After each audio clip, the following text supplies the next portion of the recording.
الحمد لله رب العالمين، والصلاة والسلام أتمان الأكملان على سيد الأنبياء والمرسلين، سيدنا ونبينا محمد وعلى آله وأصحابه أجمعين. أما بعد، السلام عليكم ورحمة الله وبركاته. برادران و خواهران عزیزم، بارك الله فيكم. بإذن الله سبحانه وتعالى این حلقه 21 ما از آموزش کلمه توحید لا اله الا الله می باشد و در این حلقه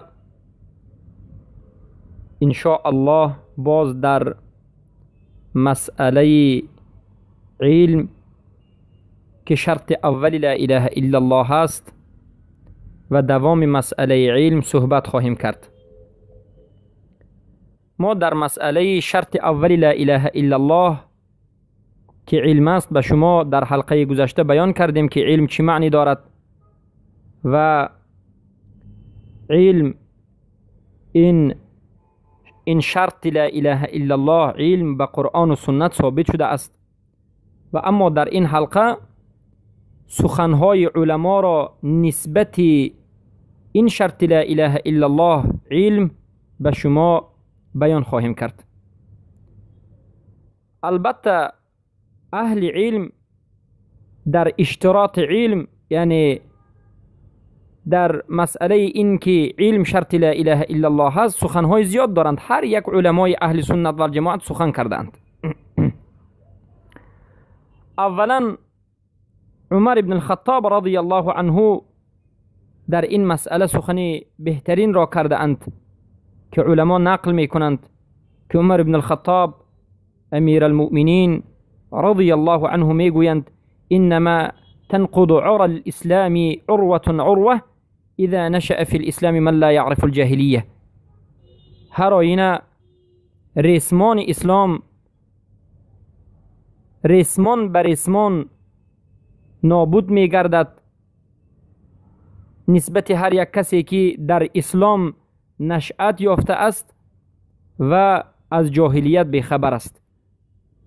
معنای این سخن عمر بن الخطاب این است که هر کسی که در جمعیت اسلامی نشأت یافته است و هر کسی که مسلمان تولد شده است و در بین مسلمان ها به وایه رسیده است اما جاهلیت را نمیداند، از جاهلیت بیخبر است، از شرک، جاهلیت در اینجا معنای از شرک و از شکننده های لا اله الا الله بیخبر است. البته اسلامش از سبب ندانستن جاهلیت، از سبب بیعلمیش، اسلامش ریسمان به ریسمان، آهسته به آهسته چی می شود؟ ضعیف می شود و نابود می گردد. سخن عمر بن الخطاب در اینجاست که یعنی انسان باید داند که جاهلیت چیست، انسان باید داند که بدبختی چیست، انسان باید داند که اسلام چیست. وقتی که انسان جاهلیت را میداند، شرک را میداند، بدبختی را میداند، یعنی آموخته است و فهمیده است، ان شاء الله به این بدبختی و به این جاهلیت قدم نمیگذارد. پس انسان وقتی که به این سخن بزرگ عمر ابن الخطاب نظر می کند و تأمل می نماید و این سخن عمر ابن الخطاب را مقارنه به حال، یعنی می سنجد به حال امروزه مرجئه هایی که در بین امت هستند، می بیند که این مرجئه ها در حقیقت از اصل بزرگ جاهل مانده اند. مرجئه های این عصر، مرجئه های این زمان از اصل بزرگ دین جاهل مانده اند و حقیقت چیزهای مکفرات، یعنی حقیقت اون چیزهایی که انسان را به کفر می اندازد و سببهای ردت و دیگر از مشکلات را نفهمیده اند. وقتی که مرجعه ها از جاهلیت بیخبر ماندند، سبب چیزهای انسان را کافر کننده را نفهمیدند، اسباب ردت را نفهمیدند، سببهای انسان را مرتد میکردگی چیزها را نفهمیدند. به همین خاطر مرجعه ها شرک را جایز دانستند و شرک را صاحبش را یعنی مشرک را کافر نشماریدند، بلکه شرک را یک چیزی مباح و یک چیزی جایز شماریدند و صاحب شرک را کافر و تکفیر نکردند. بارک الله فیکم. و امام شافعی رحمه الله در کتاب رساله صفحه 48 آمده است که میگویند: فعلى كل مسلم ان يتعلم من لسان العرب ما بلغه جهده. یعنی به هر یک مسلمان ضرور است که از زبان عربی، از لغت عربی تا آن جایی که جهد و قدرت و توانایی دارد کوشش بکند و بیاموزد. حتی یشهد به او حتی یشهد به ان لا اله الا الله، تا این که لا اله الا الله، این شهادتی که میدهد معناش را فهمد و معنای محمد عبده و رسوله را فهمد و یتلو به کتاب الله، و کتاب الله را تلاوت بکند. یعنی به هر یک مسلمان ضرور است که یعنی علم آموزد تا که معنای لا اله الا الله را فهمد، معنای محمد رسول الله را فهمد. برای آنکه کسی که لا اله الا الله میگوید معناش را نمیفهمد، محمد رسول الله میگوید معناش را نمیفهمد، این مسلمان نشده است، حالا مسلمان نیست. و تا اینکه میگه کتاب الله را تلاوت کرده تواند. پس این یک ضرور است که بنده مسلمان اینچنین بعد از فهمیدن توحید، بعد از فهمیدن لا اله الا الله، باید کتاب قرآن کلام الله را تلاوت کرده تواند. سبحان الله، امروز در بین من و شما کتاب الله، سخن الله وجود دارد، لیکن اکثر برادران و خواهران از تلاوت این کتاب محروم هستند از سبب جهل و از سبب بیعلمی و از سبب جهالت، و بعضی اونها اهمیت هم نمیدهند و حتی پروا هم نمی کنند که این کتاب را باید تلاوت بکنند. پس برادرم و خواهر موحدم، وقتی که قدری کتاب الله را ندانستی، تو چقدر قدر داری؟ تو قدر نداری. کسی که قدری کتاب الله را ندانست، این انسان قدر ندارد. کلام الله در بین من و شما وجود دارد، سخن الله وجود دارد. چگونه می شود که یک انسان خود را مسلمان گوید اما در عمر خود یک مراتب اقلا کتاب الله را تلاوت کرده نتواند؟ پس باید کوشش بکنیم، باید حرکت بکنیم. ابن عیینه رحمه الله میگویند که ما انعم الله علی عباده نعمه اعظم من ان عرفهم لا اله الا الله. الله رب العزة والجلال به بندگانش از نعمت لا اله الا الله دیده دیگر نعمت بزرگ عطا نکرده است. از نعمت لا اله الا الله یعنی از فهم لا اله الا الله، از شناخت لا اله الا الله دیگر نعمت بزرگ بر انسان وجود ندارد. بزرگترین نعمت برای هر یک انسان موحد این، یا که برای هر یک مسلمان و برای هر یک انسان بزرگترین نعمت این فهم لا اله الا الله است. و این سخن ابن عیینه را ابن رجب حنبلی در کتاب توحیدشان ذکر کردند. و این چنین امام بخاری در کتاب صحیحشان، در کتاب صحیح بخاری مسند جامع المسند حدیث النبی صلی الله علیه و سلم میگن که باب العلم قبل القول والعمل، باب این که علم پیش از سخن و پیش از عمل است. یعنی امام بخاری در اینجا ذکر میکن که علم آموختن پیش از گفتن و عمل کردن است. باید انسان علم بیاموزد.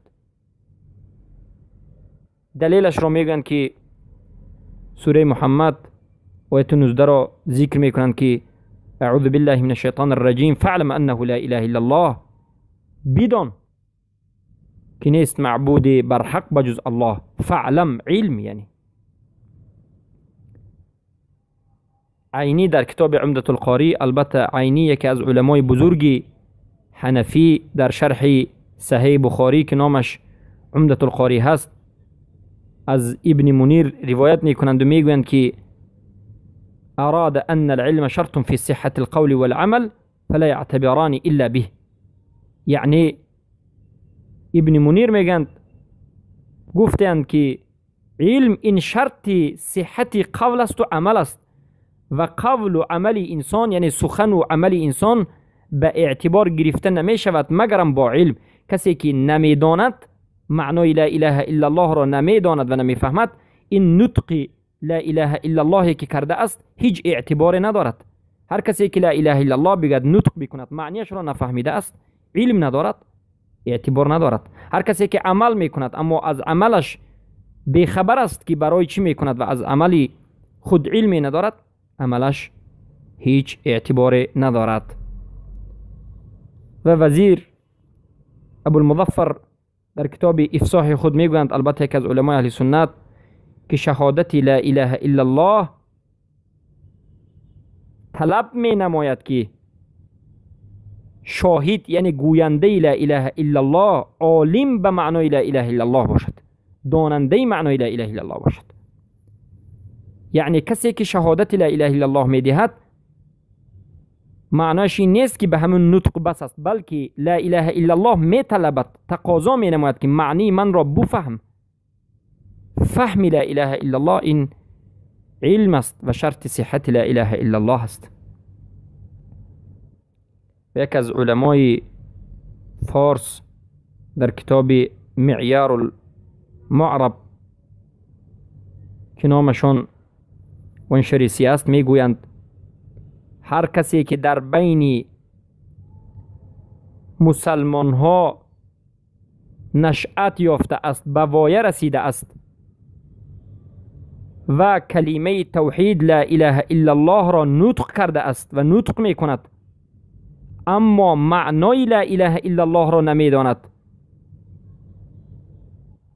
اون معنایی که این کلمه کریمه کلمه توحید در بر گرفته است این معنا را نمی داند، اما این کلمه را لا اله الا الله را نطق کرده است،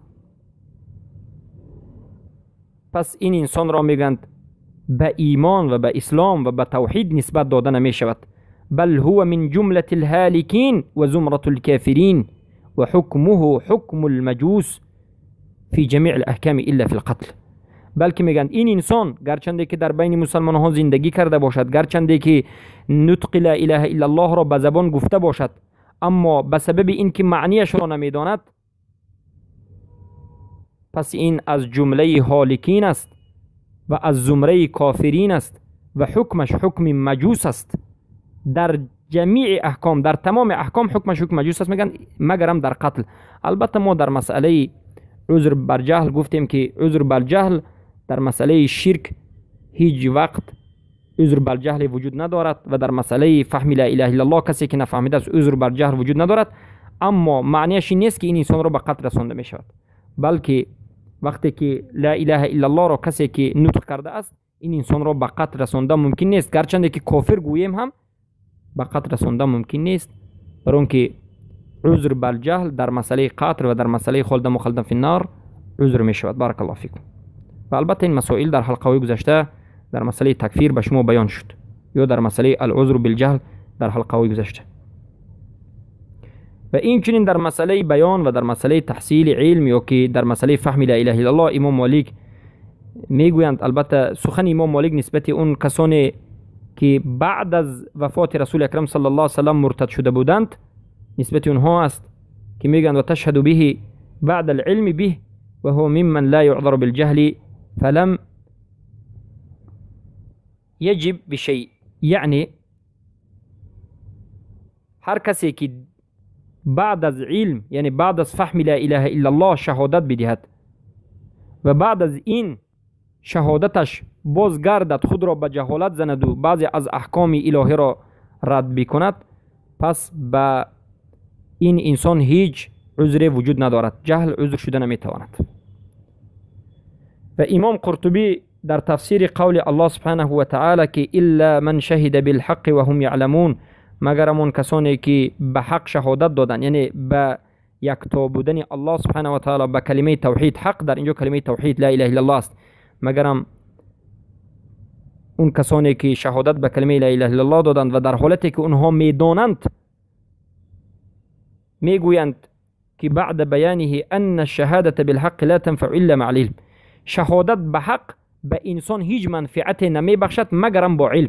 یعنی شهادت لا اله الا الله به هیچ کسی فایده نمی دهد مگرم بعد از علم، یعنی مگرم بعد از فهمیدن معنای لا اله الا الله.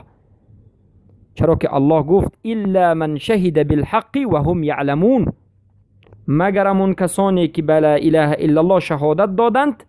شرط وجود داره، شرطش این است که اونها میدانند و میفهمند و فهمیدند که معنای شهادت چیست. اما کسی که لا اله الا الله گوید، منم مسلمان گوید، اما معنای لا اله الا الله را نفهمد، معنای محمد رسول الله را نفهمد، همچنین یک کلمه گفته است، داند که هیچ فایده به وی از این کلمه وجود ندارد. و ملا علی قاری در کتاب التجرید خود ذکر میکند. البته ملا علی قاری یکی از علمای معروف حنفی، مذهب حنفی، ذکر میکنند که ينبغي لكل موقن أن يعتني بشأنها، يعني كلمة التوحيد، وقد نص الأئمة أنه لا بد من فهم معناها المترتب على علم مبناها، وقد قال تعالى فاعلم أنه لا إله إلا الله. يعني در اینجا ذکر میکنند و میگویند که به هر یک کسی که موقن است ضرور است که به شأن لا اله الا الله، یعنی به شأن کلمه توحید، به این چی اهمیت بدهد، برای آن که تمام امام ها نص را ذکر کرده اند، یعنی دلیل آشکار و روشن را از قرآن ذکر کرده اند که معنای لا اله الا الله را فهمیدن و دانستن این ضرور است و لازم است. پس الله میگوید که بدان که نیست معبودی بر حق بجز الله، یعنی فهمیدن و دانستن معنای لا اله الا الله، علم داشتن در حق لا اله الا الله، این واجب است و شرط لا اله الا الله است. و این چنین علمای دیگر که خوجندی هستند، ابو مسلم خوجندی در کتاب مفتاح الجنه، البته برادران و خواهران موحدم بارک الله فیکم، ابو مسلم خوجندی این یکی از علمای خوجند است، علمای ولایت سوغد از شهر خوجند باستانی که امروز وجود دارد، از همین جا. البته این عالم بزرگ خوجند در مصر تعلیم گرفتند و از مصر تقریبا هزارها کتاب ابن تیمیه رحمه الله و ابن القیم جوزی را با خود به خوجند میبرند و در خوجند یکی از مفتی، یکی از علمای بزرگ اسلام بودند. و البته این همه پیش از مستملکه شدن این منطقه بخارا و تاجیکستان به دست روس بود، پیش از گرفتن این کمونیست ها و لشکران سرخ بود. و بعد از این که لشکر سرخ، این کمونیست های لعین، وقتی که این منطقه را به زیر تصرف خود می‌دارند، از خوجند به مرغیلان هجرت میکنند و در مرغیلان و نمنگان ازبکستان تقریبا 1 سال زندگی میکنند و در اونجا قاضی، یعنی همچون یک سود اسلامی، حاکم اسلامی، قاضی چی میکردند، وظیفه داشتند. و بعد از اینکه لشکر سرخ اونجا هم به زیر تصرف خود می‌دارد، از اونجا این عالم بزرگ ابو مسلم خوجندی را میخوان که به قتل رسانند، هجرت میکنند به افغانستان و از افغانستان آهسته به پاکستان و از پاکستان به جزیره عرب حاضره دولت یا که مملکت عربستان سعودی هجرت میکنند و در مکه زندگی میکنند و چندین کتاب ها نوشته اند و در مکه وفات میکنند. و البته خودی بنده من با چندین نبیره های ابو مسلم خوجندی هم نشست بودم، صحبت کردم. حالا این انسان ابو مسلم خوجندی نبیره دارند، نبیره هاشون در خوجند وجود دارد، چندشون برای زیارت ابو مسلم خوجندی که قبرشون در مکه است رفته بود. عموما از خوجند هم علمای زیاده به مانند ابو مسلم خوجندی وجود دارد و این بنده الله رحمتشان کند کتاب‌های بی نهایت مفید نوشته اند. یکی از کتاب‌هایشان را خودی من قرائت کردم، خواندم، الى مسلم الیابان، هدیه الى مسلم الیابان، یعنی هدیه به سوی مسلم یابان که آیا در اسلام مذهب است یا نیست، در همین مسئله هم کتاب نوشتند. عموما همین ابو مسلم خوجندی هم در کتاب خودشان مفتاح الجنه میگویند که واعلم ان لا اله الا الله هي كلمة الفارقة بين الكفر والإسلام وليس المراد قولها باللسان أو قولها وليس المراد قولها باللسان فقط مع الجهل بمعناها ولكن المراد قولها أو قولها مع معرفتها أو مع معرفتها بالقلب والإذعان لها. يعني بدون كميغان حرينا لا إله إلا الله این کلمه است جدا کننده و فرق گذارنده بین کفر و اسلام و مرادی این کلمه لا اله الا الله فقط به زبان گفتن نیست و مراد از کلمه لا اله الا الله فقط به زبان گفتن نیست. یعنی کسی به زبان بگوید و معنیش را نفهمد و جاهل ماند، بلکه میگن مراد از کلمه لا اله الا الله گفتنش با زبان و فهمیدن معنایش هست. میگن ولكن المراد قولها با هم، بلکه مراد از این لا اله الا الله گفتنش با زبان با همراهی فهمیدنش با قلب و دانستن معنایش می باشد. بارک الله فیکم. و البته این سخن ابو مسلم خوجندی رحمه الله بود.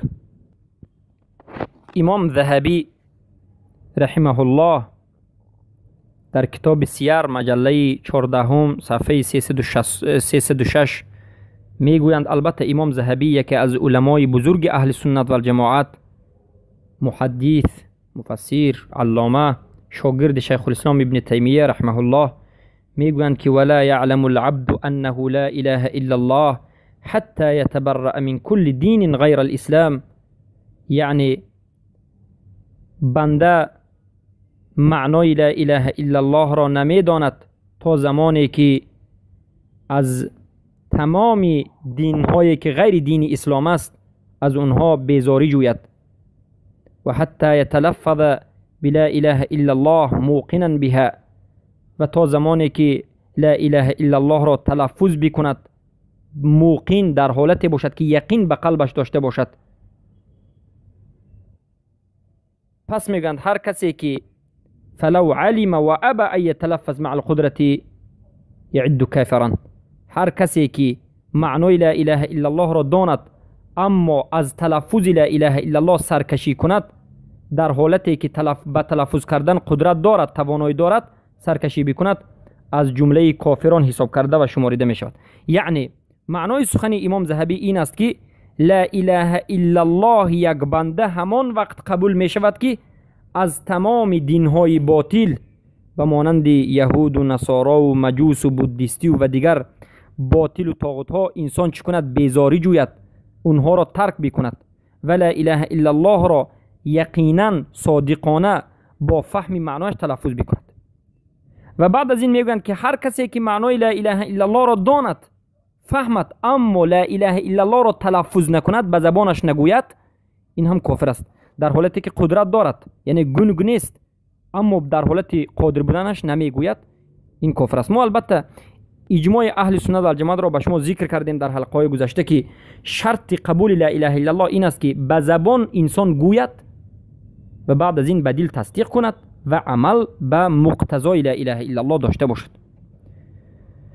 و این چونین یکی از علمای بزرگ اهل سنت و الجماعت عبدالحلیم ابو العباس ابن تیمیه رحمه الله تعالی میگویند و تحقیق شهاده ان لا اله الا الله بالنفي مع الاثبات نفي الهیه نفي الهیه غیره مع اثبات الالهیه. یعنی تحقیق شهادت لا اله الا الله این است که میگویند با نفی و با اثبات باشد. یعنی همان زمان انسان لا اله الا الله را تحقیق میکند، شهادت را تحقیق میکند، بجا آورده است که نفی و این چنین با همراهی نفی اثبات را بجا آورده باشد. دو رکن لا اله الا الله که ما به شما ذکر کردیم، نفی و اثبات. نفی الهیه غیر الله، یعنی نفی معبودان و رد معبودان و کفر ورزیدن به معبودانی که غیر الله سبحانه و تعالی از باطل الهانی هست. و با همراهی این بعد از این اثبات کردن الهیه، یعنی معبودی یگانه برحق که الله سبحانه و تعالی است. یعنی این تحقیق به علم به وجود نمیاد و این سخن شیخ الاسلام ابن تیمیه هم دلالت به علم میکند. و این چنین باز ابن تیمیه در مجموعه الفتاوا مجله هفتم می آید که گفتند همین شرط الایمان وجود العلم التام، و از شرط ایمان این است که وجود علم تام، یعنی علم کامل داشتن به لا اله الا الله است. این از شرط ایمان است و از شرط لا اله الا الله است. و این سخن در مجله هفتم و 538 صفحه مجموعه الفتاوا ذکر شده است. و امام محمد ابن عبدالوهاب رحمه الله میگویند والكفار الجهال كانوا يعلمون أن مراد النبي صلى الله عليه وسلم بهذه الكلمة هو إفراد الله تعالى بالعبادة، وتبرأوا مما يعبد من دون الله والكفر به. يعني کفار و جاهلان که در زمان رسول اکرم صلی الله علیه و سلم در مکه زندگی میکردند، اونها فهمیدند و دانستند که مراد پیامبر صلی الله علیه و سلم، مقصد پیامبر صلی الله علیه و سلم از دعوت کردن به سوی این کلمه و از بیان این کلمه این بود که این افراد الله، یگانگی الله سبحانه و تعالی در عبادت. یعنی پیامبر صلی الله علیه و سلم زمانی که مشرکان قریش را، مشرکان مکه را به سوی لا اله الا الله دعوت میکردند، مقصد پیامبر این بود که یگانه الله را عبادت بکنید و از تمام معبودانی که غیر از الله پرستیده می شود، معبودان باطل، بیزاری جوید و کفر به اونها ورزید. و انمین معنای لا اله الا الله است، یگانه پرستیدن الله، یگانه عبادت کردن الله و دست کشیدن و ترک کردن و کفر ورزیدن و بیزاری جستن از غیر الله سبحانه و تعالی، از معبودان باطل. و همین مقصدی رسول اکرم صلی الله علیه و سلم بود و همین مقصدی رسول الله صلی الله علیه و سلم و مراد رسول الله صلی الله علیه و سلم را مشرکان خوب فهمیدند که مراد پیامبر همین است. اما شیخ الاسلام محمد ابن عبدالوهاب میگویند که فالعجب ممن يدعي الاسلام و هو لا يعرف من تفسیر هذه الكلمه. یعنی عجب میکنم نسبت کسانی که ادعای اسلام را دارند، خود را مسلمان میشمارند، در حالتی که معنای کلمه لا اله الا الله را، تفسیر این کلمه را نشناختند، چگونه که جهال و کافران شناختند. یعنی میگن من عجب میکنم در حق کسان، یعنی مسلمانانی که خود را مسلمان میشمارند، اما همین کلمه لا اله الا الله را چگونه که این مشرکان زمان پیامبر فهمید، اینها حالا نفهمیدند. مشرکان زمان پیامبر مقصد لا اله الا الله را و مراد پیامبر و مقصد پیامبر را از این کلمه خوب فهمیدند و بعد از این قبول نکردند. اما میگویند امروز بعضی از مسلمان ها خود را مسلمان میگند و حالا مثل همون جاهل ها و همون مشرک ها هم نفهمیدند. بل یظن ان ذلك هو التلفظ بحروفها من غیر اعتقاد القلب. یعنی میگن بلکه امروزه مسلمان هایی که خود را بعضیشان ادعای مسلمان میکنند، ادعای مسلمانی میکنند، دعوای مسلمانی دارند، اینها گمان میکنند که میگند این لا اله الا الله فقط تلفظ کنید بس است، فقط با یک نطق کردن و تلفظ کردن کافی هست. اعتقاد به قلب و فهمیدن معنایش میگن شرط نیست. و این چنین انسان ها با خود را مسلمان میگویند. والحاذق منهم، و بعضی از این بدترهایش هستند میگن، و بعد از این بعضی از انسان های باز سخترش که خود را مسلمان میگوید که یظن ان معناها لا يخلق ولا يرزق ولا يدبر الا الله. یعنی بعضی دیگر از کسانی که خود را ادعای مسلمانی میکند گمان میکنند که معنای لا اله الا الله لا خالق الا الله ولا رازق الا الله ولا مدبر الا الله است. یعنی البته این سخنی ماتریدی، اشعری و صوفی ها هست که معنای لا اله الا الله نیست معبودی برحق بجز الله هست، لیکن اینها میگن که نیست خالق بجز الله، نیست رازق بجز الله، نیست مدبر بجز الله. معنای لا اله الا الله نه به الوهیت بلکه به ربوبیت میگردانند. شیخ میگن که فلا خیر فی رجل جهال الكفار، يعني جهال الكفار أعلم منه بمعنى لا إله إلا الله. يعني از یک انسان جاهل کافری که هیچ خیر از وی دیده نمی شود، در حالتی که از همین مسلمان ها این جاهل کفار به معنای لا اله الا الله داناتر است. یعنی جاهلان و مشرکان که در زمان رسول الله زندگی میکردند، از این مسلمان هایی که ادعای مسلمانی دارند اما معنای لا اله الا الله را درست نمیفهمند، اونها این جاهلان و مشرکان خوبتر معنای لا اله الا الله را فهمیدند. وقد ذكر الله تعالى ان المشركين كانوا مقرين بالربوبيه. شیخ میگویند که الله در قرآن ذکر کرد که مشرکان توحید ربوبیت را اقرار میکردند. یعنی وقتی که ابو جهل را، ابو لهب را، ابو طالب را و دیگر مشرکان زمان رسول الله را سوال میکردی که میگفتی من خلقکم، یا که من یرزقکم، یا که میگفتید که من یدبر الامر، یا که میگفتید که کی زنده و مرده میکند، کی به شما باران میباراند، کی به شما رزق میتید، همه اش را جوابش را میگفتند که الله. فسیقولون الله. خیلی که در قرآن آمده است. الله میگه ای پیامبر مشرکان را بپرس، همون ابو جهل و دیگر مشرکان قریش را بپرس که کی اونها را زنده کرده است و کی میمیراند، کی به اونها رزق میتد، کی باران میباراند، کی این زمین و آسمان را نگه دارد.